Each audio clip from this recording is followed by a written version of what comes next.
Here we have our 200-pound object hanging from the ceiling by these two cables, and there are tension in these cables, and we'll call that tension C1 and C2 for cable 1, cable 2. And with these diagonal tensions, both of them have a vertical and a horizontal tension. So we have a vertical, we have a horizontal pointing up and out, vertical, horizontal pointing up and out.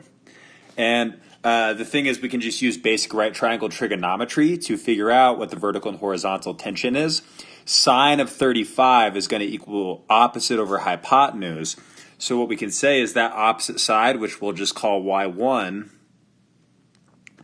is going to be equal to c1, the hypotenuse, multiplied by sine 35. And then x1 is going to be equal to the hypotenuse c1 times cosine 35. Then we have over here, we have y2 equals c2 times sine 53. And then we have x2 equals c2 times cosine 53. So then a couple things to notice. Well, if this object is being suspended, there's 200 pounds being pulled down, so there must be 200 pounds getting pulled back up. So we can say then that y1 plus y2, which I'll actually just rewrite, c1 sine 35 plus c2 cosine, or sorry, sine again, sine 53, that's going to be equal to 200. And then the other thing to notice is that these horizontal vectors are pulling against each other. They're going opposite directions. So they must be offsetting. They must be the same. Because if they weren't, then the object would be swinging and be moving back and forth, right? So they must be at equilibrium. So when we subtract them, so C1 cosine 35 minus C2 cosine 53, they must be offsetting. So when we subtract them, they must be equal to 0. So now we have what we call a system of equations. We have two variables and we have two equations, and we're trying to solve for both variables.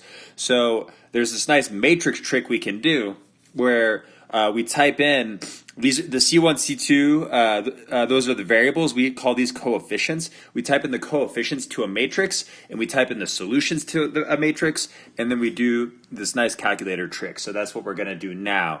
We're going to make our matrix, which is we're just gonna write sine 35. We're gonna write sine 53.